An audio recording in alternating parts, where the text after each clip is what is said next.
Do you know how to tell if at least one of these kittens is female just by their image? Or why some litters consist of kittens that do not look at all like their siblings? Well, stay at the edge of your seat because I'll be revealing the answers to these questions and more as we explore the fascinating world of female cats. Let's kick things off with nicknames. Many species designate distinct names for male and female counterparts, including cats. In the domesticated cat world, male cats are most commonly known as tomcats or toms. Males may also be referred to as gibbs if they have been neutered. So what are the females' nicknames?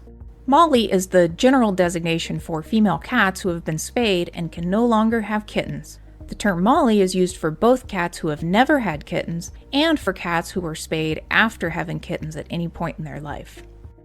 The name Queen comes into play once a female cat reaches breeding age and has her first heat cycle, which is usually around 4 to 6 months of age. The term queen comes from the word queening, which is used to describe the process of giving birth. Did you know female cats can have kittens from multiple different male cats in a single litter?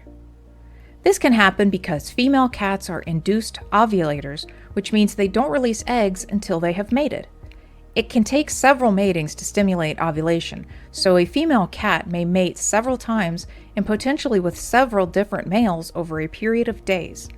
This makes it more likely that each ovary may release eggs during separate matings, and there is a greater chance of multiple instances of fertilization occurring.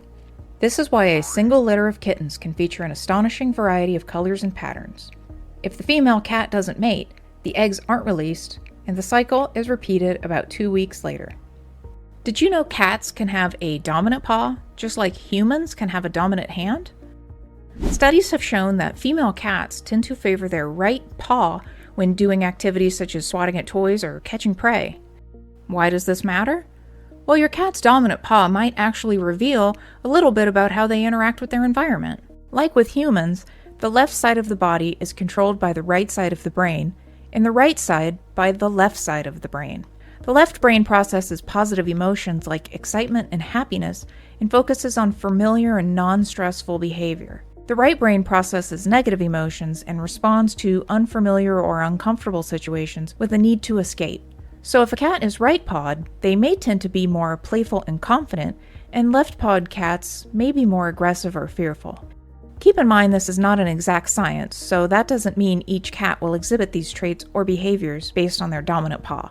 In fact, some cats might not even display a preference to either side. If you've ever seen or had a beautiful calico or tortoiseshell cat, odds are they were female. Why? It all comes down to genetics. The orange and black fur colors are carried on the X chromosome. Since female cats have 2 X chromosomes, they can have both orange and black in their coat, creating those stunning patchwork patterns. Males having only 1 X chromosome rarely inherit this trait, and when they do, they're almost always sterile. If you've ever observed a feral cat colony, you might have noticed that the social structure is often led by the females. Unlike male cats who tend to be more solitary, female cats form strong social bonds, especially when raising kittens. They'll often nurse and care for each other's young, as well as teach them appropriate behaviors and survival skills. While domesticated female cats might not need to lead a colony, that strong, independent spirit remains. From their genetic wonders to their unique personalities, female cats are truly something special.